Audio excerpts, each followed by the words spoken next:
fucking spirit. Welcome to the Pastimes. It's a podcast. Someone's finally doing it. Listen, you know what we do here. Each week we go through a newspaper from a random date in history picked out by none other than the great Dave Anthony, who's looking sexier, by the way. People are talking. I, Gareth Reynolds, have never seen it, and neither has this week's guest, the great Ronny Chieng. Ronny, thank you for joining us. Thanks for having me on this thing. I have been on this before. What are you talking about? Yeah. You've been on the other been? one too. You just said finally we have this guy back. Finally have this guy on. Back on. No, you said finally we have him on. I'll play the tape again. I mean, I'll stop the whole fucking recording. Anyway, I'm gonna take the side of our guest, and I just say you're being rude, and you. Yeah. All right, Yeah. that's fine. All right, And Ronny, I do take your point though that Dave is becoming sexier. I haven't seen him in person in a while, and something's working for him. We had dinner the other night at a friend's house, and he showed up like he was gonna try to fuck. And it was like there was one woman and she was married, and Dave showed up. So, he's drinking gin. It was a whole he's thing. always been like that, but now his face matches the persona, right? That's basically it. Yeah. Yeah. Now he's got that pervy gray beard. Yeah. Ronny, you're doing very well. You're doing so well that you're now in the stratosphere of when we ask what you want to promote, you don't even need it. You don't care. That is success. No, it's just whatever. We have such a meager follow. What's the point of even? What's the point promoting here? Well, no. The truth is, I got nothing to promote. So thanks for having me on. Well, you're great. You are crushing it. So there's no point. I would like to promote the Dollop tour. We're going on tour. This will probably be out after that. Who gives a shit? Okay, life's a prison. Life is hell. We're all born into it. We have another tour in June. No. So. Fuck it. Let me guess. You're going to Australia? No, we're not actually. No. Why? I don't want to go out of the country because we might not be able to get back in. Oh, okay. What a dream it would be. You guys were like the forefront of touring podcasts in Australia. Yeah. You guys were that first wave. Yeah, we were. Yeah. Since then, there's been so many waves that first wave gets kind of. It's not as big of a wave as it used to be, and then that wave's drinking a lot more because the wave's like, I used to be so big. And now I'm just like a regular wave. You know what I mean? And no, you guys in Australia, everyone loves you. We're very big here too, Ronny. I mean, we're big in America too. We're big in America too. Yeah. But we're so big, we're promoting on the podcast. I mean, we're people call us the Joe Rogan of podcasting.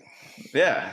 Which is huge. That's a huge compliment. You're the Joe Rogan of vintage newspaper podcasting. It's a niche Rogan. We're a niche Rogan. Yeah, we're a niche Rogan. We still love mushrooms. Ronny, I don't know if this was the way we did it the first time you were on the show, but we're going to guess what year this paper is from. Yeah. And the winner gets nothing. So that's exciting. That. So if you would like, you can guess first. I will say no clues. Just guess. Yeah, I will say you'll win no matter what because Dave's a shithead. Oh, wait. Am I supposed to guess without hearing Dave at all? Yep. Yes. Just guess. What the fuck is this? Price is Right without the... Yeah. Without the prize. That's right. Wouldn't the Price is Right be better? So I have nothing to read off of other than Dave's face. Okay. Yes. Yeah. Dave's face is looking pretty way back. Though it seems it's going to be pretty far back. I'm going to go with 1930. That's great. That's great. And that is what Dave's face to me is screaming 1872. Dave? No, it's 1900. Okay. We're close. So Ronny wins. No, I don't. Well, okay. No, I don't think. Boom. Okay. Yep. All right. January 5th, 1900, the Hollis Times from Hollis, New Hampshire. Close to where this cat is from. Oh, yeah. I used to live there. New Hampshire, represent. Yeah. Okay. I used to live there. And only now as an adult back in America do I know how random a place New Hampshire is to be from. Yeah, right? But when I was there, I thought it was great. Here's a pitch. Yeah. Can we drop the new? Hampshire do. I mean, we've it's been around. It's not, we're not really, right? Do we need a separator? Yeah, back then everything was new everything. Yeah, back then. Yeah. I get it. Yeah. Back then they're like, holy fuck, New York. Now it's like, yeah, it's Hampshire. I'll fight this. And I'll fight you, Dave. You want to drop the new from New Hampshire. Yeah, I'm ready to go Hampshire. Damn. And York, New York too. It's just York now. What about Jersey? keep it. Jersey kind of already is. Nobody calls it New Old Jersey. Jersey. That's what I want to call it. Old Jersey. Because that's the smell. Well, then how are you going to differentiate it from your homeland in England? Nobody's making... Look, if someone's that lost, then we don't need them to survive. All right. They shouldn't make it. Hampshire, the new makes it. Dave is right. You can go Jersey without the New Jersey. The Hampshire is... No, Hampshire sounds weird without anything else. Yeah, it's weird. Doesn't roll off I think the people listening are... Yeah, we're off topic, but the people listening are on my side. Go ahead, Dave. Well, should we call Maine Ain? Like, what do you want to do? How far do you want to take We call this? it Manus. You want to call it Michigan? Please start reading. Hollis Times, there's no headline here. Miss Phoebe Hunt, known as Grandma Hunt, was 100 years old Wednesday. Oof.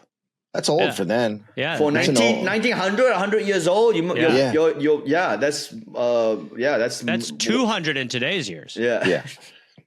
She was born in Wyndham on January 3rd, 1800. She is the only centenarian in this section, if not in the state. Yeah, well, yeah. Not surprising. Yeah. There's like 8 people in New Hampshire at that point. So right, and one of them was 100. Is crazy. She had to be very ready to die. Man, well, I think at this point you got to wonder if she's a witch. Yeah. Fair. Especially from the Northeast. Like 100 years now, like I wonder if if you were born in 1924 and you live till now, you'd be like, the world is different. Oh my God. But if you're born in 1800 till 1900, you're probably like, it was pretty much the same. Yeah, you're like, there's kind of a car. Yeah, we had horses and wheels and fire was cool. There's better holes to poop in. That's it. That's the biggest thing. The poop holes are better and the whiskey's better. Whiskey's worse. And now up to 50% of your kids live. It's crazy. Crazy. We're going back. The event brought much joy to herself as well as to relatives and friends. She kept open house and arrayed in her best cap and dress. She greeted all who came in the same cordial manner, which has made her so well beloved about here and which many society people might well imitate. Okay. She's lived strictly a temperate life, never smoking, as do some old-time ladies. Always cheerful, she's fond of standing erect before one and saying, "Ain't I straight?" Which indeed she is. And I do that, and that's a crime. I mean, isn't that like times are so different? I know English is my third language, but I have no idea what that meant. Like, I've never heard of it in my life. Words, Ain't I straight? Ain't I straight? She's talking about posture. She's like, wow, look at me. Yeah, because she's old. So she's like, her spine should be curving and she should look like scoliosis under skin. But instead, she's just like, ain't I straight? Again, in the 1900s, even if you're perfectly healthy, you probably look like you have scoliosis. Right? Gotta look horrible. Yeah, everyone has scoliosis. They didn't know it was abnormal. Babies look like regular that. spine. People are like, look at you, John. You're ill. She made a visit to Pelham last fall, riding in a wagon both ways. Many of our pastors have reason to thank her for the socks she has knit them. Oh, wow. Oh, all right. So life well lived. I mean, that's a nice story to start out with. Yeah, it is very small town paper, boring. She was an entrepreneur. She made her own socks. She had a car. She was still going around. She went to Pelham. I wonder how far that is. On a wagon? It's got to be a ways. If she has to be big.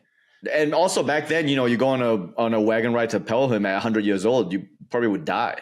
Yep. So she was adventurous, is what I'm saying. And, straight. And real and straight. Very straight. Really an erect old curved. bag. Yeah. Yep. She's a straight, old, alive thing. That's very heartwarming, actually, to live to 100 in America now, much less 1900s. Now it's shocking. Well, I remember seeing like something where there's some city that has the most, like in Japan, where it's like the most 100-year-olds, and they have a parade for you. So you're like, people are like, I'm gonna do it, and then they get a parade, and everyone's like, way to go! Yeah. I think they're called like blue zones where people live to be 100. I can't believe New Hampshire was a blue zone in the 1900s. No way. Yeah, no way anymore. No, now there are probably couple of blue zones in America, but they have to be like Hawaii, or they have to be like separated from. Oh yeah, from the mainland. Yeah, they cannot US possibly Virgin be Islands. attached to this tumor. I mean, when you're in Hawaii, you're like, oh, air's clean. Yeah. How about that? Yeah. Yeah, And the thing in the blue zone thing, that when you talk to the old people, a lot of them are just eating sweet potatoes. They're just like, potatoes. You're just like, wow. Yeah. The secret was potatoes. Yeah, always. British soldiers at play. Nice.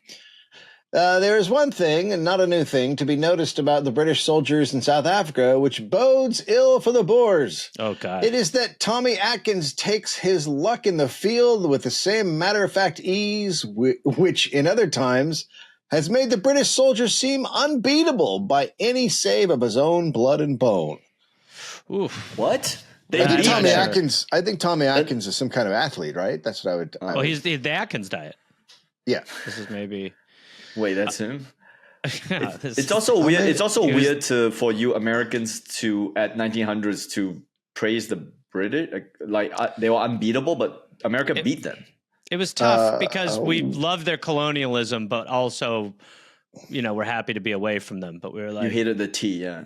yeah. But yeah. we were back on board at this point. We liked him again, Right. because at some point we're both like, hey, we both like killing brown people. We both like Such killing a non-white people. will they, won't they? Yeah, yeah.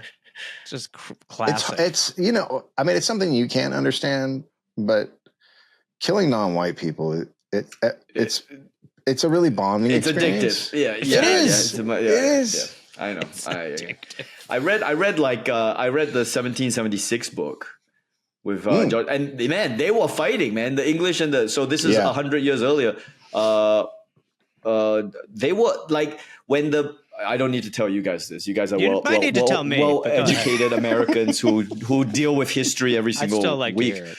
But like when the U.S. declared independence from the UK, Great Britain sent everybody to invade New York. Yeah. Like the book describes New York Harbor as like the 100-ship invasion. It was just all British ships. Everyone was shitting their pants because the British were like, "You guys want to be independent? Okay, well, fuck, we're sending everybody." They sent everyone. That's to so invade. great they lost. And they still lost. It was crazy. It was crazy to fight a superpower and win. America fighting that was insane. But anyway, now they're friends. Now we lose wars all the time. So to ourselves. We're losing a war inside of ourselves. Yeah. Pretty handily, too. Yeah, we're fighting wars that are just intangible cultural wars, and we're losing. Yeah. It's awesome. Good. His generals may walk into ambush and get him jolly well peppered with Mauser lead pencils. Jolly well peppered. With Mauser lead pencils. So shot. That's what. Right, that's what that is. Jolly well peppered with Mauser. But he keeps his appetite and spirits and indulges in his sports. Whether it is in what is Lady the point Smith, of this article? This article is about. It's like a happy piece about a colonizer. It's a fluff piece for the British about how they play sports. It's like Stephen Miller on the cover of Vanity Fair. Like, what makes him tick? He's sporting. What was the headline? Was that a headline? The headline was British soldiers at play. Oh, yeah. Right. Whether it is in Ladysmith, Kimberley, or Mafeking, the Britisher's chief concern when he is not rushing out to fight is that when off duty he may indulge in the same pastimes which would fill his chunky 12-stone body with joy on the green of his home village or in the fields of his squire. Holy shit. I guess chunky was like positive in the 1900s. I don't know. I think it sounds like he was just like skin and sausages. What, Gareth? What's 12 stone? Oh fuck! Well, it's 14 pounds a stone, so that's a lot. Yeah, it's he's a big boy. Yeah, and he's indulging. So what he likes to do is fight, and then he's like Peter Dinklage, but fat and big. He's just pounding wine. What's that in kilograms? Oh fuck! Oh that boy! I don't We can't do. Come on, stones. Ronny. Okay, I'm Got sorry. the kgs. What are you Come doing? on, baby. Come on over, pounds, baby, pounds. I still can't figure it out. You can't? No, I can't figure out the That's got to be Fahrenheit. tough. There's no reason to look. It's all going away. We're going to stop existing soon, so you don't need to keep knowing it. Here we we'll go. learn it just in time to. Don't, yeah. Don't learn Fahrenheit. Yeah. The sons of most other races lie behind siege walls with straightened faces, tense nerves, and beating hearts while they expect new strife. Wait, what are we in right now? An article? So now he's talking about, yes, in the fighting with the British, the other side are very tense and nervous, hiding behind walls in the war, while the British play sports. Right. But your blooming British beggar, Hies, Hies, is that a word? I don't know. Never heard of that. Hies himself to a comfortable corner behind the battlements where he may cut cards or shake the dice pot. That's not a sport.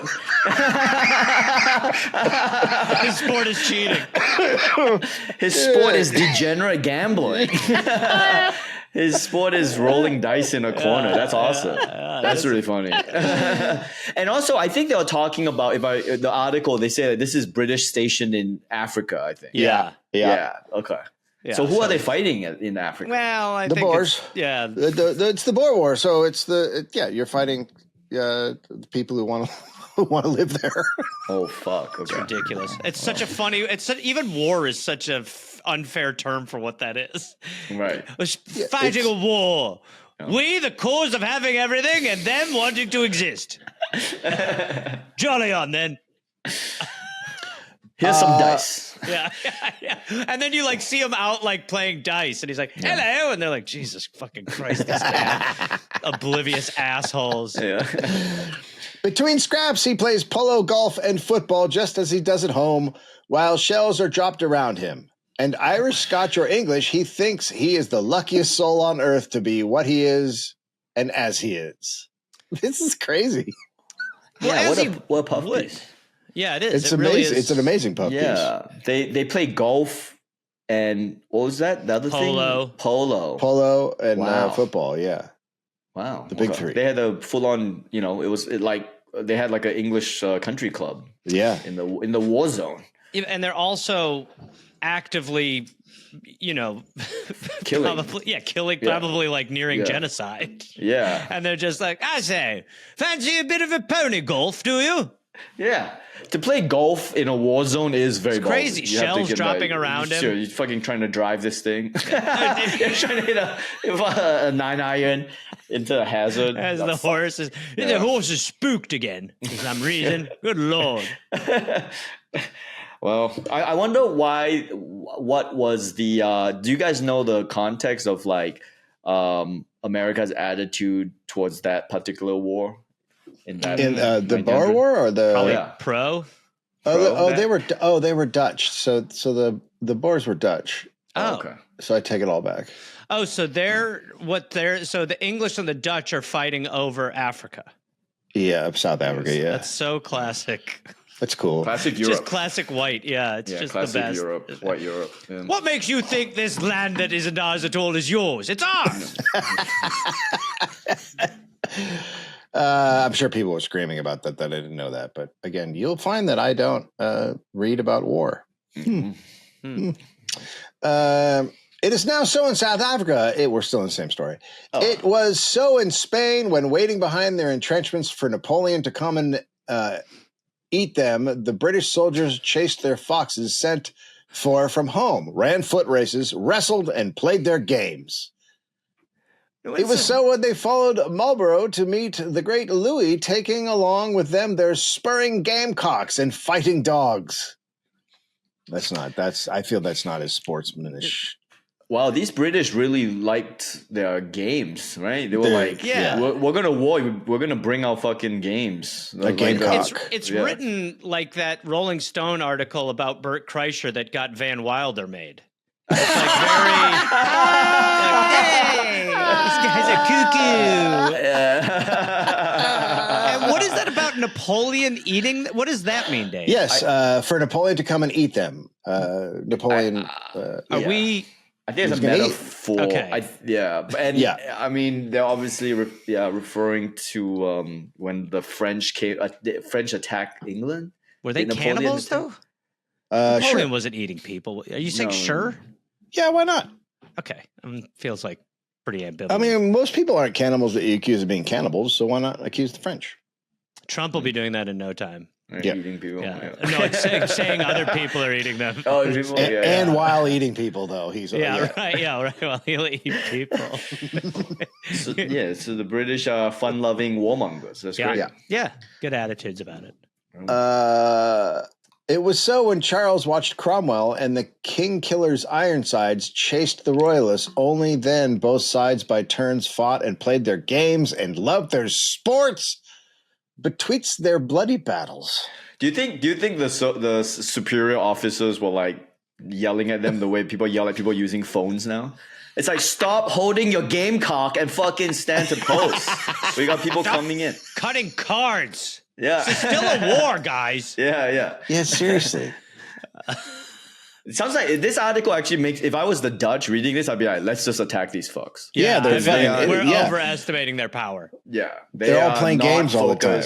They're playing games. Playing Let's go. polo. Yeah. I'm War sounds okay. Yeah. Sounds like like a camping. nice camp. Yeah. Yeah, exactly. The member hastened to obey. Former member Reed had a great moral influence over the members, and whether willingly or unwillingly, they were wont to obey his requests. One afternoon, when the house lacked a quorum, one of its messengers was dispatched to hunt up an MC at Harvey's, a famous restaurant in town. Quote, the speaker would like to have you come up to the house as there is no quorum, said the messenger to the member who was enjoying a broiled lobster. You tell the speaker to go to Thunders, he said. To go to I'm going to Thunders? finish my lobster. What, this guy. I don't know, but I why hate isn't government, but love this guy somehow. bring it back. Go to Thunder, bring it back. That needs to be a saying that we so say. he can eat lobster. Yeah, but that's a good New England man right there. It is. Yeah, he's eating lobster and he's telling the whatever to go fuck himself. Yeah. Yeah. He's not going to, they need a Some quorum. things never change. Yeah. Yeah, no, truly. That'd be Ted Kennedy in like 50 years. Like, I'm having a blowjob. Can't you see I'm in the middle of having my cock sucked? I mean, famously, you guys know that like lobsters were like, yeah, they were like trash. Pests. Yeah, they're trash. They still are to me. I think it's disgusting. It's like eating a rat. Like, why would you eat it? It's gross. I would eat rat. Eating a cockroach. Yeah. You would eat rat? Well, it's just an excuse to eat butter, right? That's the whole thing with the lobster. Yes, it is. It's very much like the oyster. We've talked about the oyster before, where it's like anything where they're like, douse it so you don't taste it. But lobster is still gross. Okay. I mean, I think the thing with lobster is that the amount of meat you get per lobster is so, you kill this thing and it's like you get to eat like a tail. That's it. Yeah, There's and it's no, a lot of fucking work. Yeah, it's to crack it open and also it's by the way, lobsters are biologically immortal. So if we didn't eat them for their tail, they would live forever. Is that true? Yeah. We should not be eating them. Well, we kill them. They could live. They could live forever, but we kill them. That's why you have to love us. Taking the earth, they can take over the earth. Humans, it is amazing because if we were ever to actually like dip into that philosophically, we would be like, look, we believe in balance, but if they live forever, we should not eat them. And instead we have them in tanks like, help. And we're like, that one looks juicy. Yeah, it's awful. Awful. Well, I don't eat them, so I don't know what, Well, I remember. Well, you should. It's actually delicious. They're fucking tasty. Yeah, they're tasty. You live forever. I like the smaller version. I like the crawfish. What a weird crawfish is even worse. It's like worse. You kill like 1 million of them to have like a bite. Anything where the people are like, eat the brain, suck the brain. I'm like, that's where I'm like not in. Grow up. That's crazy. It's crazy. It's crazy that you're anti the thing with more meat and no brain sucking and the tiny little version where you got to eat brains. You're like, now that I like. I love sitting in some weirdo's yard with eating off a newspaper. Yes.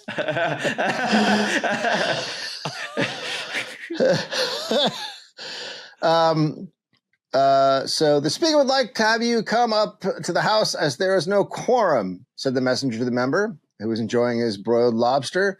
You tell the speaker to go to thunder. I'm going to finish my lobster. Very well, sir, assented the messenger. I will do so. And he left the room hurriedly. But as soon as his back was turned, the belligerent member rushed down by the back stairs, through a side door, into a cab, and was up at the house long before the arrival of the messenger. What the fuck just happened? He chickened out. He talked tough, and then he got scared, and then he went to work. Yeah. He told the messenger to tell his boss to go fuck himself. I'm eating lobster. And then he was like, actually, I'm a pussy. And then he jumped in the cab and got there before the message. Yeah. He was probably eating with someone who's like, that's pretty important. He was like, I should go. Yeah. It's the 1900s equivalent of unsending a message. Yeah. Yep. Yep. He unsent the message and he went, and you just see that that's what I love on WhatsApp, where it's like someone deleted it. You're like, that's even worse. What the fuck are you doing over there? Yeah. What did you say to me? Yeah. He got there before his own fuck you got to his boss. Well, and it must have been so satisfying when the messenger came in and was like, he told me to go to Thunder. He was eating lobster. He's like, boy, what are you talking about? I've been here for 10 minutes. Yeah. Christ. With butter shining on his double chin. Yeah. Sound like me? Do you want to know the topics that are hot right now on newspapers.com? Sure. Is this okay? I just noticed it. Number one is bread recipes. And then so you're looking through newspapers for old bread recipes? No, people, I think I could see someone going like, I want to make a vintage bread. I could definitely see that in Silver Lake. Right. Yeah, I could definitely see that. Some hipsters going like, I want to make bread the way they made it in 1840. How do I make it awful when yellow to go fever through? was a yeah. Oh, typhoid loaf. Yeah, when scarlet fever was a thing. I want to taste what that was. Anyone want a scurvy roll? Yeah. Also, Thomas Edison, the 1939 invasion of Poland, Bonnie and Clyde, the Ed Gein murders, and Humphrey Bogart. That's what's hot. Ed Gein murders. Yeah. Those are good. Also Silver nipple Lake. Belts. And whatnot. Yeah.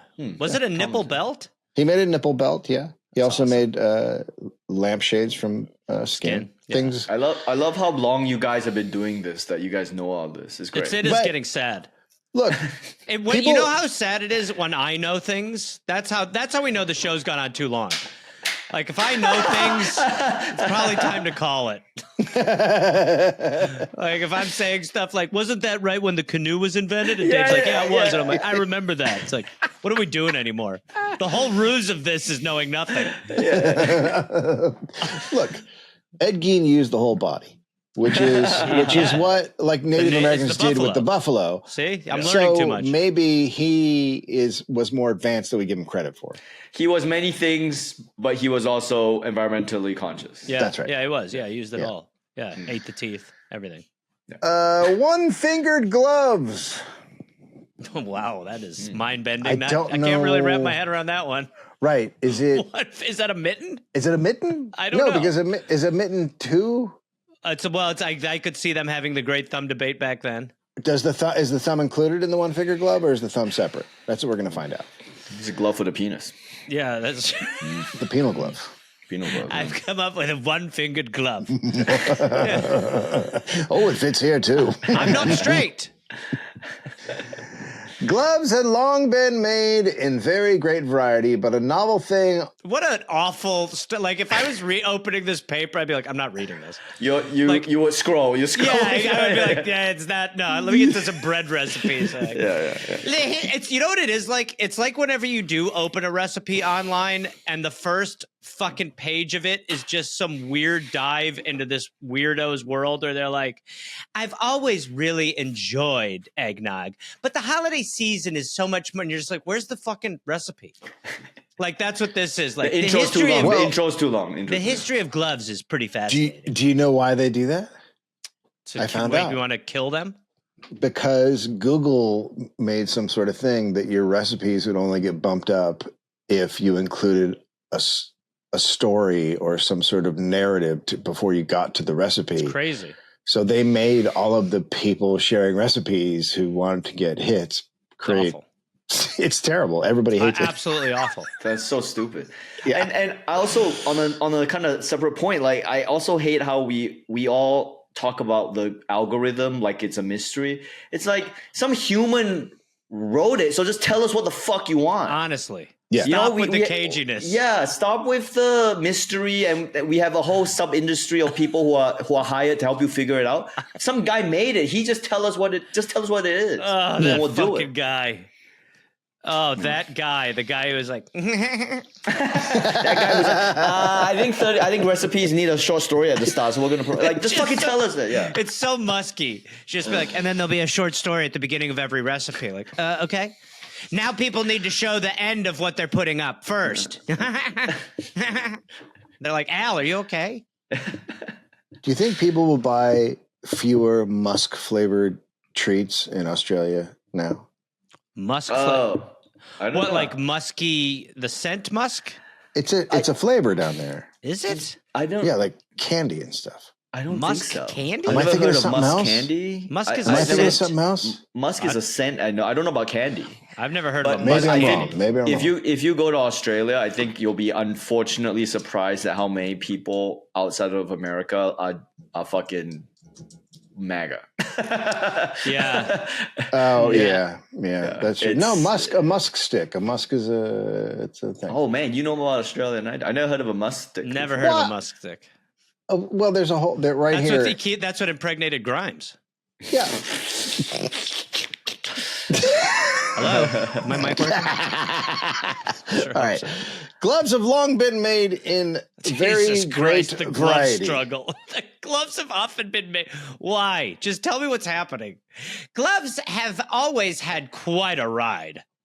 But a novel thing in this line is a one-fingered glove, or perhaps it might be called a one-fingered mitten, Aha. in which the thumb and first finger are provided for precisely as they would in any glove, with a covering for each, while the other three fingers are enclosed in a mitten-like part. It's actually very lobstery. It's a very lobster clawed design. So you get a free finger, a thumb, and then you lump in the three. Ronny is doing actually a very impressive job. There's really good dexterity on that hand. It's Star Trek-y. This is Ninja Turtle gloves. Yeah, that is ninja. That's what that is what the Yeah, style and this is dumb. Yeah, I agree. That's Is it? dumb. Pick a lane. Are you a glover or a mitten? Because what we're saying is just do a glove, right? Well, I'm saying if you want to do some dexterity, put some articulation into your glove, you wouldn't do thumb, first finger, and then three fingers because that's uncomfortable. You would do thumb, two fingers, and then another. Oh, two. you're pitching hoof. Okay. Yeah, but even that is. Yeah, it's not great, but Spock. I get that a little more. Yeah, the Spock lock. Yeah, this I is say not- pick a lane. Well, look, obviously it didn't last because Yeah, I've never heard of this fucking style of glove or mitten. I guess. Yeah, It's a glitten. Maybe it's time to bring it back. No, that's Yeah. not what anyone's saying. It's you a know how, like flip. the Japanese invented like the boot that had a separate toe. I think it's called like a Toby thing, where they were the first people to like put a slit in the boot, Right. the army boot, so that the toe was separated. Yeah. And then that allowed them to basically conquer half the world because they That's figured out. amazing. Wait, what just happened?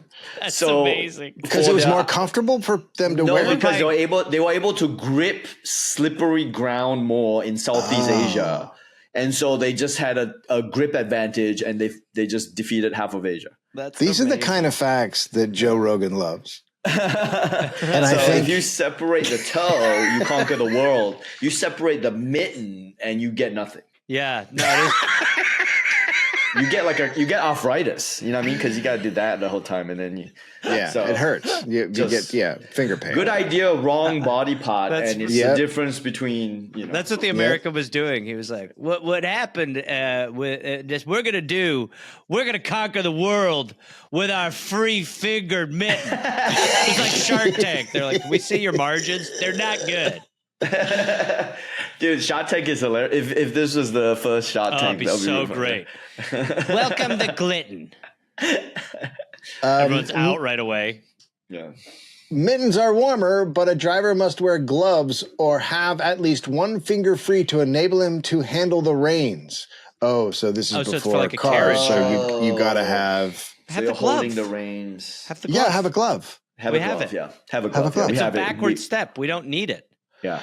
The one-fingered glove is made for the special convenience. With the thumb and forefinger free, he can handle all the lines all right, while his hands the glove, are. He can do way more. For the rest of them, protected as they would be by mittens.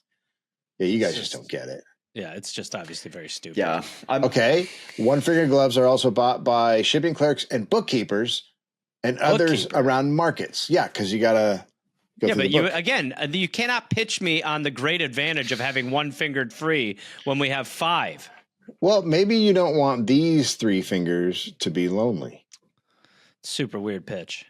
You know what I mean? I take it back, though. I was being stupid. I said you should go 1, 2 fingers, and 2 fingers. I'm assuming your hand is open all the time. But if your hand is closed all the time, then the 1, 1, 3 actually, if you do finger, it's for pointing. Yeah, it's for finger pointing. guns. Yeah, finger guns. I don't hate the double. I still like this. Yeah, I don't think that's as useful as because the finger pointing. What if you're a guy who does this all the time? Yeah, that's like literally the target is like the shooter audience. Where he's like, unfortunately, the mitten does not provide me my separating point. And sir, let me show you the glitten. Now this is great. Where more or less of the business must be attended to outdoors, a man can't very well handle a pencil with mittens on his hands, but he can swing one all right with one finger You got to pick a lane. You got to pick a lane. Are you writing or are you know what I mean? You take it off. Yeah. It's actually very similar. You know the glove technology now where they're like, you can use your phone with the glove. They don't work either. There's not, you know what I mean? It's gloves. It's just gloves. It's just gloves. Pick a lane. Yeah, it's gloves. We don't need to reinvent the glove. No, we don't need to the reinvent way the they glove. think that trying to like text with a glove on is very maddening now. Yeah. They're like, yeah, go ahead. No, you go ahead. I have nothing. Sorry. No, I was just going to add, Dave, is this like an ad or is it like an article? No, this is just a story. Oh, okay. It's probably an ad. No, it's really not. It's just a guy, because the next story is about a Rough Rider's bicycle. A cycle designed to go over rough country has been tried on the Horse Guards Parade. For the purposes of the trial, the parade was made into rough country with slabs of timber and miniature heaps of brick. The machine is said to have cleared these with ease and its rider to have cleared them with comfort. If this be so, the public will soon be a better customer for the invention than the War Office. Half success is better in such a contrivance than none at all. The cycle is exceptionally sensitive to obstruction, and anything that tends to brace its nerves against ordinary difficulties of that sort will be a great boon. Dirt bikes. It was like reading. Not many people could read back then, and they also made the language really tough. So even if you could read, you couldn't understand what was going on. You know, yeah, they put too many words. They put way too many words in constantly. Too many words, and it's very like. This is how you do the story. Hey, they made a bike that can go over rough road. We got a rode rock over like bike. bricks, and it rides over bricks. Yeah, this might have been like the Tesla of the day. People were like, "Whoa, this bike can go over rocks." Because if he tried to take it up a rock, it wouldn't move. Yeah, but this one could. Yeah, I guess. Was it like a penny farthing one with the big front and the small bag? Or? I don't know, but I will say that I do believe the Boer War was the first time that people used bicycles in the war. That's hilarious. Which war? So that's in the Boer War. The one we're just talking about. The bicycle, that didn't last very long, it seems. Did it? The bike in war? Yeah. I don't know, but it feels like the tech moved past that pretty. I mean, imagining people on bikes for war is good times. It was a good 2 months of that tech. Yeah, before it became. Well, imagine trying to bat. I think that would the horse does all the work for you. You don't need to focus on what the horse is. The bike, I would imagine, when there was incoming fire, you would just be like, "Oh shit!" Yeah, it would just result in a lot of British people on there like, "Oh yeah." Harder to shoot out from under you. harder to shoot on the bicycle as well because you got to balance. Yeah, harder to shoot on the Maybe. bicycle. Yeah. Maybe. I love how you know how like 90% of our society and technology is from military technology. It's pretty cool. Yeah, it would be pretty wild if like bicycles were invented for war. I didn't even realize. Yeah. It's just something like Q would pitch to James Bond. This next item, James. Yeah. It's called a war bike. Oh, and that's how what's it called? Like X Games BMX biking came from that. Yeah, right. Yeah, I've heard From that. war. That. Yeah, you know those, what do you call the dressage? Yeah, right? Dave is a big dressage guy. Yeah, the horses. The little dancing horses. Yeah, and then someone was asking what that was, like how does that relate to war? Because all the Olympic games are like war games, right? You know, like javelin is like throwing the spear, and then and marathon was like scouting and then running back to tell the general the information. The dressage. So dressage was it? Yeah, it was. It was after you killed someone on your horse, you train your horse to stomp on them so they would die. Oh, that's way fucking darker than what I imagined. Yeah. So dressage was like if you injure your opponent, the horse will come and finish the job by like stomping on his head. Yeah, man. I got really mixed feelings about that, but I'm pretty much in. And I think we should bring it back where if you're performing dressage, you should have like someone you don't like under your horse. Yeah. And when you're in competition, it should be allowed to stomp them. Well, I'm sure that's what they're visualizing. The competitors. They're like, wow. Boy, this guy. Has a sport ever become less exciting from one move? You take out the horse murdering, dressage is like, what are we watching? Yeah, just horses doing the tango. Horses that's really just tapping. Insane. Yeah, it's awesome. This is just a blurb. Since the dawn of history, those nations which have flourished most have cultivated some form of athletics.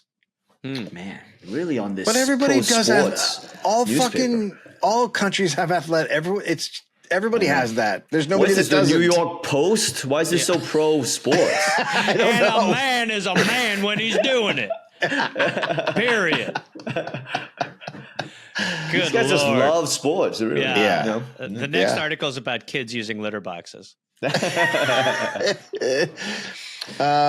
cocaine habit is spreading death and desolation throughout this country. Fuck yeah. It would seem about time that the lawmaking process, both state and national, should make some move to prevent the spread of the nefarious traffic in the drug. Wow, 1900s? Yeah, I thought they were all down with cocaine. They're coming out but of it, I think they're now starting to realize, like, hey, man, this is getting kind of weird. Really? In 1900s? Yeah. Wow, I thought that was prime time. Cocaine was like sugar. They just put some coke in your, whatever. Just doing bumps off of lobsters. Yeah. Yeah, Man. I thought that, 1900s, some guy was like, hey, listen, this is a problem. What a great run, though. Like, it really takes so much for us as a society to be like, everyone's getting a little crazy. Like, everyone at 5 a.m. is like, they're kind of geeking out a little bit. Like, they're getting annoying. Like, just at a saloon with some guy like, did I ever also tell you about the time that I drank all that ale out of a barrel, but the guy didn't even know? Like, yeah, did I ever tell you about that time? You're like, Jesus Christ. Energy in this saloon's weird. Where did you guys know where they, like, cocaine wasn't coming from Mexico back then, right? I think it was. It was? Oh, okay. Yeah. Okay, all the way to Northeast? Wow. Yeah, I think so. You couldn't get well, anything because up. it was a pharmaceutical, so the pharmaceutical companies would have been the ones buying it and pushing it. Handing your pharmacist the prescription for cocaine. I'm gonna just awesome. So, doctor, listen. On Friday, I have it's called a party. Well, yeah, you want to have a good time? Yeah. I'm going to write you 8 milligrams. We're calling this an 8-ball. 8 milligrams of chach. And I'm going to Vegas also the next week. Here's what I do. If this chach is too much and they don't have it, get low-grade booger sugar. It's the same thing. Do you think those guys who were thinking like, hey, we should just produce this in the U.S.? Was there ever U.S.-made cocaine? I mean, I've had it, and it's pretty much baking soda. It's like somehow it doesn't make you chatty, but your dick still shrinks. You're like, this is all downside? Wow. I Some don't guy, think so. and this guy who was writing about was probably in the minority, right? He was like, "Hey, Probably. cocaine might be bad for us." I was like, "Shut up, shut the fuck up." Fuck up, Chuck. Fuck this guy. What are you doing, Christ. Larry? Yeah. Or the pharmacist has to explain to you, like, has anyone explained to you how to use cocaine? All right, you're gonna want to, if you're at a bar, go to the bathroom, put it on the toilet seat. Can I put Stash some the in my gums? Can I put some on Yeah, my you gums? want to do it. That's called a gummer. That's a good idea too. Oh, okay. Yeah. Absolutely. Can I put some in a cigarette? Yep. Yeah, you can actually snow cap it. We call it. Go for it. Okay.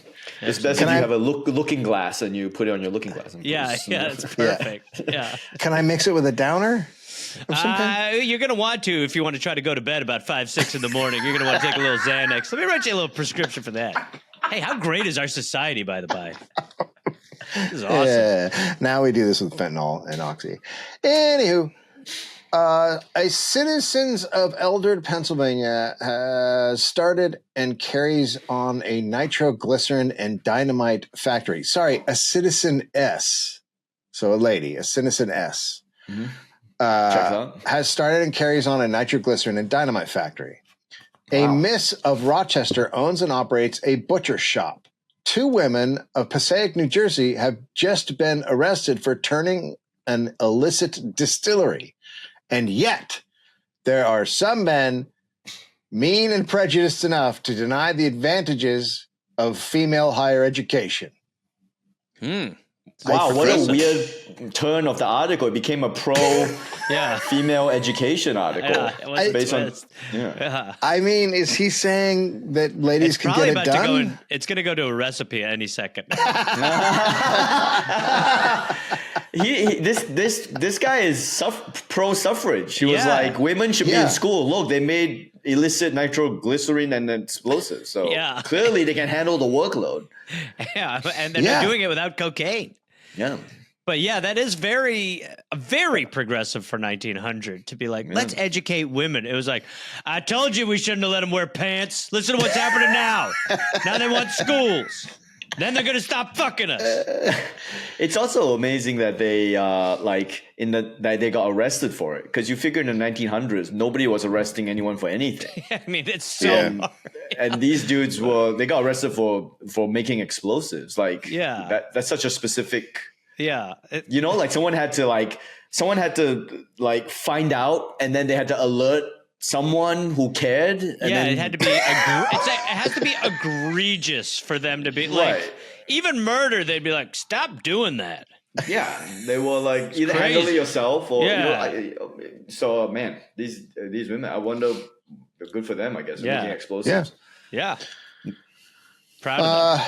Judas the Betrayer, the decoy steer of the Chicago stockyards, and his work. One of the sites of the great cattle yards in Chicago is an old white ox named Judas. An ox may rise to eminence by his cunning and wisdom, as well as a man, and Judas has risen. This is like a Disney plot. He came to the yards a good many years ago, and while he was yet a frisky steer, and he was immediately purchased by one of the great packing houses and driven from the train to a distant yard. The life of most animals at the cattle yards is very short, a week at most. Ugh. A few days after the arrival of Judas, the herd of cattle which occupied the pen with him was selected for killing. Selected. Congratulations. Boys, it's time. I hope you had a good week. Yeah. The way to the packing house led down a long alleyway with high fences on each side, then up a narrow chute and into the building. And for some reason, the cattle seem to know what is coming, for they always object to being driven up the chute. Yeah. Well, they smell the death. It's that would crazy. Be the thing. Animals don't run towards death, so that would be the thing. Is they're like, it smells like death. So they had this amazing cunning where they're like, don't go towards death. They probably hear the screams inside, and they're like, well, that's probably not great. Yeah. I know I don't want to preempt this story. I don't know how it's going to end, but considering how religious everybody was back then, why would you name something Judas? Yeah, it's throwing me off a little bit. Yeah, I guess there's going to be a betrayal just coming up. But it's got to be. Judas was no exception. He plunged madly about among the herd, and the cattlemen had more trouble with him than any other. And now there's a little illustration of Judas in action, and it's basically just a steer walking down a area near a building. But you gotta love the illustrations. I know. They were like saying to the artist, like, look, we don't have time, but he was supposed to be like really upset. Well, I don't know what to fucking tell you, dude. At last, however, he seemed to realize that sooner or later he must go, and he made a virtue of a necessity, trotted quietly up the chute, and the other cattle followed after him. Thus he ran until he had just reached the door of the packing house. Then he turned and galloped down a side passage and escaped, while the other cattle went onward into the building. So he found a... Okay, so I just want to say, like, as a heartwarming story. I'm not a guy. Yeah, it is a heartwarming story. I'm not a guy who one kills. cow lived. But if you're killing cows, would you not have a door for one to run out? What do you mean? Would you not have an escape door? Yeah, obviously. Yeah, you've got to have. Makes sense. Yeah, no, if they want it bad enough. The escape door is for the breeding. That's the one you select to breed the next batch because this guy's the strongest. This guy's smartest and strongest. Yeah. Judas had been so very clever that the good-natured cattleman let him go for that day. They're killing hundreds of the good-natured cattlemen. Yeah. What a bunch of sweethearts. They're being nice. Yeah, so sweet. For genius is to be appreciated in a steer as well as a man. The next day, however, they drove him up again with another herd, and this time he made not the slightest objection, but trotted forward quietly this with story the other is steer. Horrendous. Having a confident leader, they behaved admirably. Okay, this is probably going to end like Charlotte's Web, I guess. Honestly, like the fact that there was one feel-good moment, and they're like, and the next day, Judas was ground beef. Okay, awesome. What the fuck? Just as Judas reached the door of the building, he dodged again, so suddenly that the men couldn't turn him, and escaped as he had done before, while the herd behind him went careening into the killing room. Jesus Christ. We know what's happening. Just highlight Judas. Stop telling us that every other one was dead within 30 seconds. And 80 others went on what they call the shock floor. This is like the movie the Killing Field, where that lady wakes up in the killing field. It's the same thing. But Judas got out again. Since then, Judas has been a regular employee of the cattle yards. Every day, we now have him shepherd his friends. That's why they're calling him Judas. Every day he leads up a herd of cattle, and every day he dodges just at the door of the building. So he's leading his fellow cows to their death. Wow. So Judas is a fucking piece of shit. Yeah, what a piece of shit. That's awful. Jesus Christ. That's awful when, desperate times, people do cows. Yeah, we've heard of this, and we don't even need to cite the nightmarish people who take that role, but Jesus Christ. Amen. Judas was like, it's fine. I'm still here, aren't I? Trust me. I'm doing fine. It's awesome. I'm doing fine. He has saved the cattlemen no end of trouble and delay with a riotous herd since he began his service. He has grown fat and sleek on the good living in the yard. Judas the cow is now like 8 cow sizes, and they're like, Judas, what's going on? He's like, hey fellas, let me show you to paradise. Just follow me over this way through this alleyway. And ignore the blood and the screams. Yeah, Judas, why are all these? It's just screams of joy. Follow me a little further. Oh, you're going to love what's behind these doors. It's blood of joy, too. I'm so excited you're going to squirt some out of you. You boys are about to have the time of your life. Oh, man.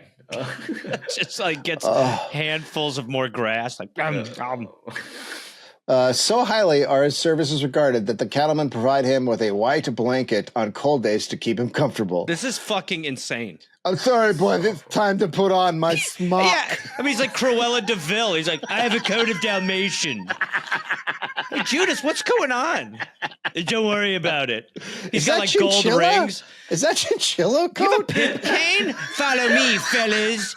Let me show you how to dig this, cool cats. Judas, what's going on with you? Judas took a human wife. Oh, you fucker! You got blood on my chinchilla coat. You're going to be murdered you're going to go extra paradise today. By the way, I've introduced y'all to Shelly. We're engaged. And thus he is living to a green old age, but he bears the disrespectful name of Judas, the betrayer. Wow. Oh, I see. He was named after the fact. I thought I was like, why would you call this cow before That's a real nature nurture if you name him Judas. And you're like, and he's become a real betrayer. That is fucking nuts. Yeah. This is a little section called News and Notes for Women. Like, it's gonna be awesome. Oh, keep those legs together, girls. No one wants to sniff the clam. God damn it. What? It's 1900. New jewel boxes, treasure Blinking boxes. is a huge turnoff. Treasure boxes for the odds and ends that get lost so easily if scattered about the dressing table are circular in form, of substantial Russian leather and fitted with a glass-topped cover. Though this circle of glass, one can see what is in the box without unscrewing the lid, which is an advantage for the time-pressed modern butterfly. That's the news for women. I guess that was the page that the husband would be like, you can read this. Yes. Here's your section. Read about your little box. Like dirty money. There you go, Gladys. Now shut up for 8 minutes and read that, would you? There's some shit in this about your knick-knack box. Yeah. Good news. Now you can finally see through it without unscrewing it, you idiot.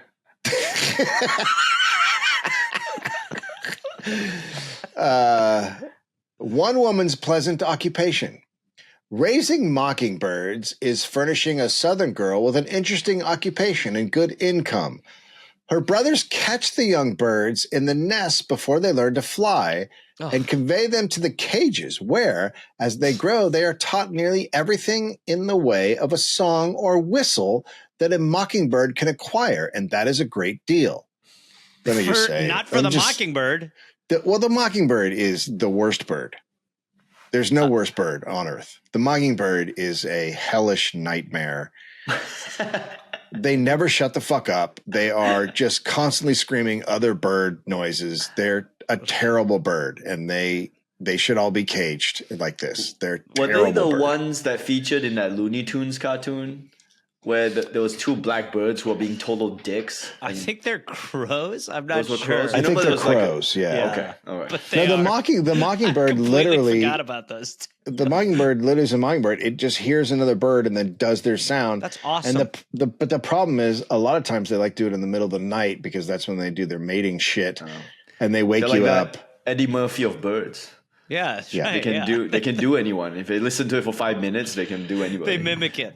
Yeah. I love it. Yeah. In the middle of the night to do another bird's mating call to like try to fuck other birds. That's awesome. That's awesome. Is that why they're doing it? That's so great. The fuck boy of birds. Yeah, the fucking bird. That'd be so awesome.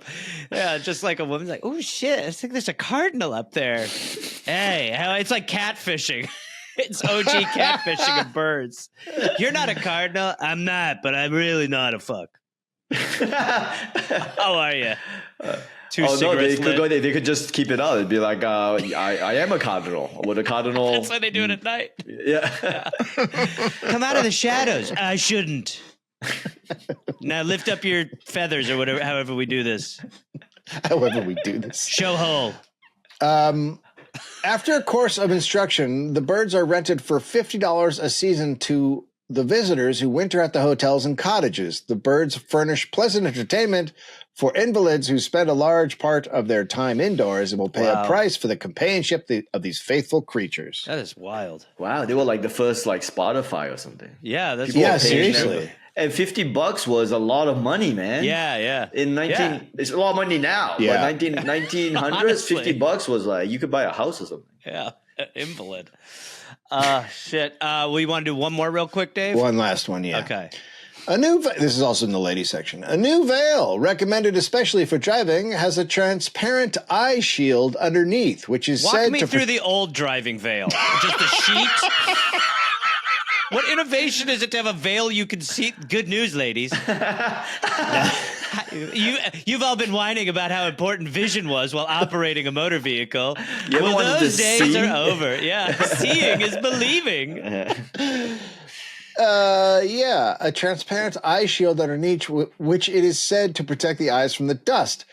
It has becoming qualities too, without which a veil must not seek favor, no matter how useful it may be as a screen. So it It's amazing that it's for dust. That's like the saddest. It's just so weird. What about goggles? People have goggles. Hey, girls, how about some driving goggles? A veil? Yeah.